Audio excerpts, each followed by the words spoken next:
यादवों को विदेशी बता रहे हैं। ये लोग श्री कृष्ण को विदेशी बता रहे हैं। आप लोग आज गर्व से कहते हो ना कि आप श्री कृष्ण के वंशज हो। आप लोग आज गर्व से कहते हो कि आप महाराजा यदु के वंशज हो। आज आप लोग गर्व से कहते हो कि सहस्त्रार्जुन आपके पूर्वज हैं। आज भारत समेत पूरी दुनिया इस्लामिक आतंकवाद से परेशान है। सब देश अपने अपने तरीके से इससे निपटने का प्रयास कर रहे हैं, लेकिन भारत एक अलग तरह के आतंकवाद से जूझ रहा है। और अगर जल्द ही इसको रोकने का प्रयास नहीं किया गया तो ये आने वाले समय में बहुत ही विभत्स रूप ले सकता है। और सबसे ज़्यादा इस आतंकवाद का अगर कोई शिकार होने वाला है तो वो है भारत का ओबीसी समाज, और उसमें भी सबसे ज़्यादा यादव समाज को क्षति पहुंचने वाली है। ये आतंकवाद है वैचारिक आतंकवाद, ऐतिहासिक आतंकवाद, और यादवों के नज़रिए से देखा जाए तो यादवों के इतिहास को मिटा देगा ये आतंकवाद। यादवों की पहचान को ख़त्म कर देगा ये आतंकवाद। और इस आतंकवाद का बीजारोपण इस देश के अंदर तथाकथित दलित विचारधारा के लोग कर रहे हैं, तथाकथित मूल निवासी विचारधारा के लोग कर रहे हैं, वामन मेश्राम जैसे लोग कर रहे हैं, बामसेफ जैसे संगठन कर रहे हैं। दोस्तों, ये लोग यादवों को विदेशी बता रहे हैं। ये लोग श्री कृष्ण को विदेशी बता रहे हैं। आप लोग आज गर्व से कहते हो ना कि आप श्री कृष्ण के वंशज हो। आप लोग आज गर्व से कहते हो कि आप महाराजा यदु के वंशज हो। आज आप लोग गर्व से कहते हो कि सहस्त्रार्जुन आपके पूर्वज हैं, मधु आपके पूर्वज हैं। लेकिन ये लोग जो दलित विचारधारा के लोग हैं, जो मूल निवासी विचारधारा के लोग हैं, ये आपके समस्त इतिहास को ख़त्म कर देंगे, आपकी समस्त पहचान को मिटा देंगे अगर जल्द ही इन्हें नहीं रोका गया। इनके एक एक झूठ का तर्क से जवाब देने वाला हूँ और चैलेंज करता हूँ कि किसी भी दलित विचारधारा वाले के पास इन तर्कों के जवाब हो तो वो दे देना। दोस्तों, सबसे पहले आप लोगों को समझना पड़ेगा कि इन लोगों की विचारधारा क्या है और ये क्या तर्क देते हैं। तो दोस्तों, ये लोग जहाँ भी जाते हैं, इनका वामन मेश्राम जहाँ भी जाता है, इनके संगठन वाले जहाँ भी जाते हैं, ख़ास तौर पे मूल निवासी संगठन वाले, ये यादवों को भ्रमित करने का सबसे ज़्यादा काम कर रहे हैं। तो ये लोग जहाँ भी जाते हैं एक चीज़ कहते हैं कि आर्यंस विदेशी हैं और दलित मूल निवासी हैं। आर्यंस कौन है? आर्यंस यानी ब्राह्मण, क्षत्रिय, वैश्य। और डिटेल में अगर बताऊं तो जितने भी वैदिक परंपरा को मानने वाले हैं, जिन्हें आज आप लोग हिंदू कहते हैं, उनको ये आर्यंस कहते हैं। यानी राम, कृष्ण, दशरथ, सीता, ब्रह्मा, विष्णु, महेश, ऋषि, मुनि, जो भी वैदिक परंपरा को मानने वाले लोग हैं, उनको ये लोग विदेशी कहते हैं, आर्यंस कहते हैं। और अपने आप को, यानी जो सिंधु घाटी सभ्यता है, उससे ये लोग अपने आप को जोड़ने का प्रयास करते हैं और कहते हैं कि सिंधु घाटी सभ्यता वाले दलित थे, जो आज के दलित हैं वही सिंधु घाटी सभ्यता वाले थे। तो इनके अनुसार आर्यंस विदेशी हैं और ये लोग इसी देश के मूल निवासी हैं। अब दोस्तों, यहीं से इनका दोगलापन यहाँ पर झलक जाता है। बाद में मैं और तर्क दूंगा। अब किसी भी दलित विचारधारा वाले व्यक्ति से बात कीजिए, किसी भी मूल निवासी विचारधारा वाले व्यक्ति से बात कीजिए, चाहे वो किसी भी जाति का हो, क्योंकि यादवों में भी इस तरह की विचारधारा वाले लोग हैं। ओबीसी समाज में तो बहुत ही ज़्यादा हैं, लेकिन मैंने दूसरे जातियों में भी देखे हैं, जनरल में भी देखे हैं। तो किसी भी दलित विचारधारा वाले से बात कीजिए, वो आपको यही कहता हुआ मिलेगा कि भैया राम, कृष्ण, सीता, दशरथ, वेद, पुराण सब काल्पनिक है, ये तो है ही नहीं। लेकिन आर्यंस की जब भी लोग बात करते हैं तो राम, कृष्ण, सीता, इन सबको ये लोग विदेशी बता देते हैं, सबको ये लोग आर्यंस बता देते हैं अपने आप को मूल निवासी साबित करने के लिए। तो दोनों बातें कितनी ज़्यादा विरोधाभासी हैं। या तो वो लोग थे और थे तभी विदेशी थे, या तो वो सब काल्पनिक थे। लेकिन ये लोग इस चीज़ को नहीं मानेंगे, ये लोग कोई ना कोई तर्क देकर उसको साबित करने का प्रयास करेंगे। एक और तर्क ये लोग देते हैं कि राम ने दलित शंभुक का वध किया था। एक तरफ ये राम को काल्पनिक बोलते हैं, दूसरी तरफ ये लोग शंभुक को अपना बाप बताते हैं और शंभुक को ये लोग अपना पूर्वज बताते हैं। इसी तरह से ये लोग जितने भी राम कृष्ण इन सबको ये लोग काल्पनिक बताते हैं। और दूसरी तरफ जो उनके विरोधी कैरेक्टर्स थे, जिनको वेदों पुराणों में असुर कहा गया है, दैत्य कहा गया है, दानव कहा गया है, उन सबको ये लोग अपना पूर्वज बताते हैं। ये लोग कहते हैं कि महिषासुर, जरासंध, इस तरह के जितने भी दानव थे, दैत्य थे, वो आज के दलित थे, रावण। तो ये लोग अपने आप को उन असुरों का वंशज बताते हैं। लेकिन फिर मैंने कहा, एक तरफ ये लोग उसको काल्पनिक कहेंगे और दूसरी तरफ अपने आप को उन्हीं वेदों पुराण के असुरों को ये लोग अपना बाप बना लेंगे, उनको अपना पूर्वज बता देंगे। खैर, ये तो दूसरी बात है। अब इनके विदेशी और मूल निवासी की मैं पोल खोलता हूँ। दोस्तों, सबसे पहले विदेशी होता कौन है, हमें ये समझने की आवश्यकता है। विदेशी होता कौन है? मेरे पास जो परिभाषा है उसको मैं आप लोगों को बताता हूँ। किसी भी देश की जो आधिकारिक सीमा होती है, उस सीमा के बाहर अगर आप जाते हैं तो आप दूसरे देश के लिए विदेशी घोषित हो जाएंगे।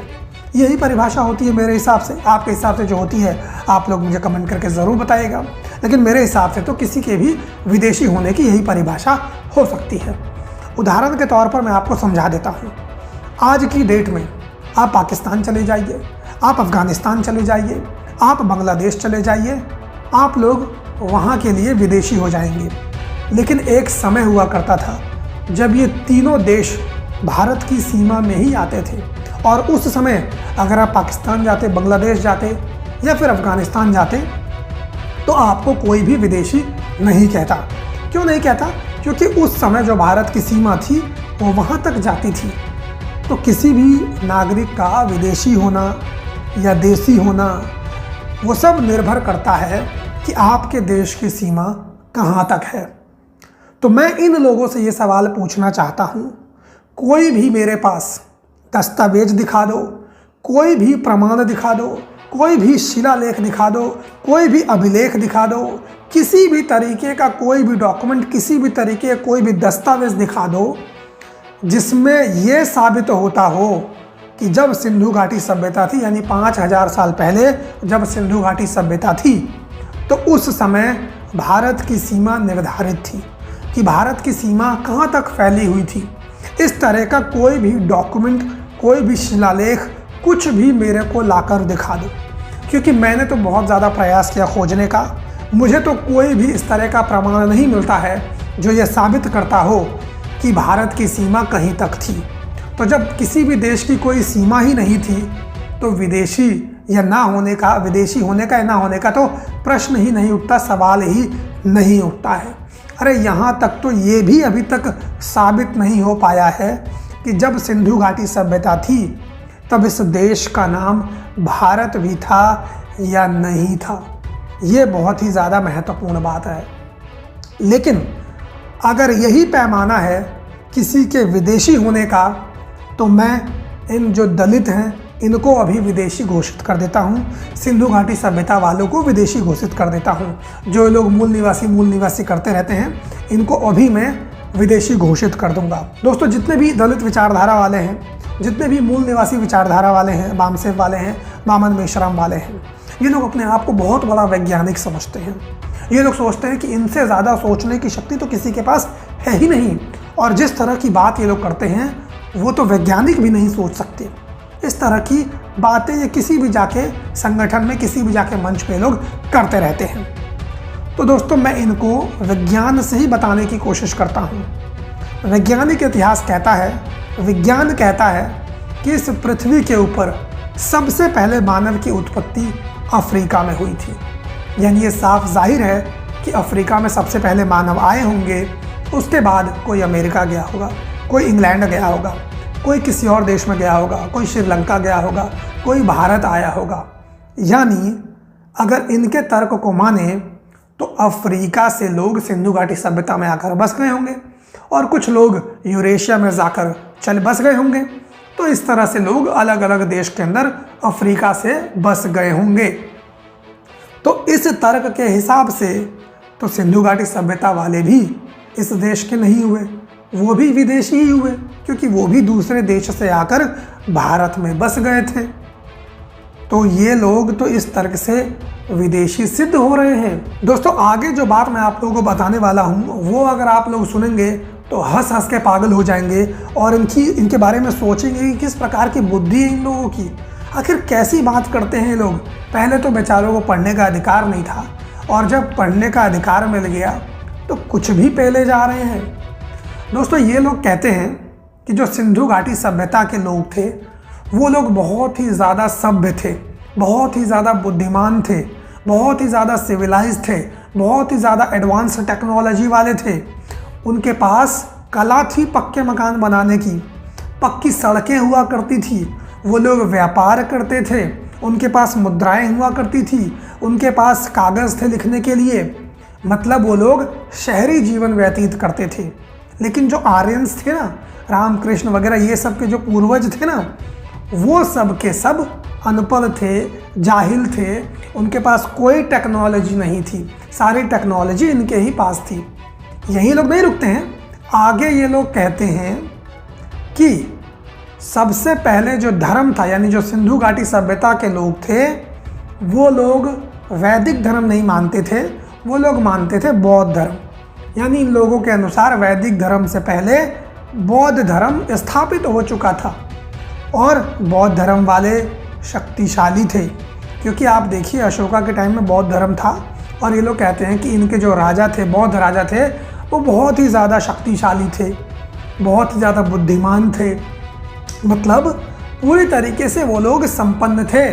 नालंदा विश्वविद्यालय को भी ये बौद्ध से जोड़ने का प्रयास करते हैं, बहुत ही विकसित विश्वविद्यालय था।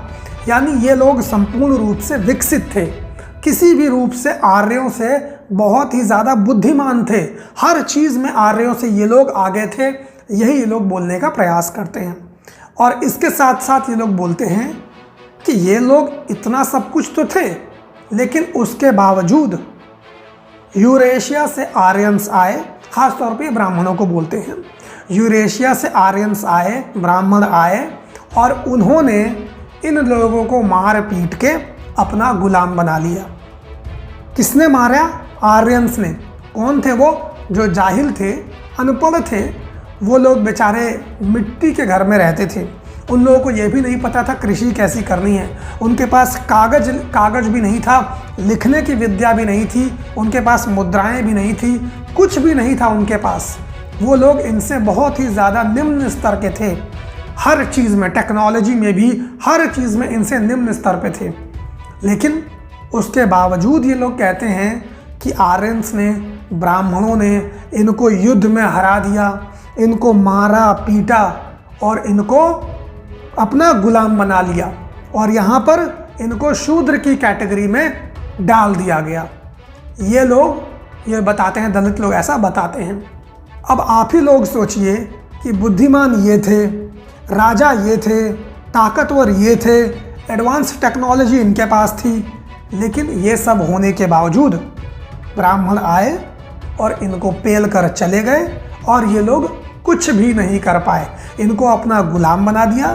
फिर बाद में ब्राह्मणों ने इनसे पढ़ने लिखने का अधिकार भी छीन लिया और ये लोग कुछ भी नहीं कर पाए। क्या ये बात आपके हलक से नीचे गुजर रही है? क्या इसको आप सही मान सकते हैं?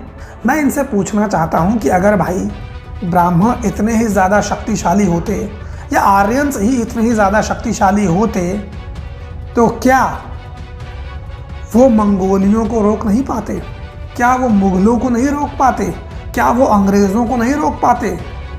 ये सब लोग विदेशी आक्रमणकारियों को तो रोक नहीं पाए अपने देश के ऊपर कब्जा करने से, लेकिन तुम लोग ये कह रहे हो कि ये लोग यूरेशिया से आए और यहाँ के बहुसंख्यकों के ऊपर आक्रमण किया और उनको गुलाम बना दिया, जो आज तक गुलाम बनाए हुए हैं। ये चीज़ मेरी समझ में तो नहीं आ रही है। आप लोग क्या सोचते हैं इसके बारे में? कमेंट करके मुझे बताइए। वीडियो को ज़्यादा से ज़्यादा आप लोग शेयर कीजिए, हर किसी तक इस वीडियो को पहुंचाइए। और इनकी जो पोल है वो इस वीडियो में खुल गई है। किसी मूल निवासी, किसी दलित विचारधारा के पास मेरे इन तर्कों का जवाब हो तो आकर मुझे जवाब दे दे। बाकी आप लोगों से मुलाकात करूंगा किसी और वीडियो में। तब तक के लिए धन्यवाद। जय हिंद।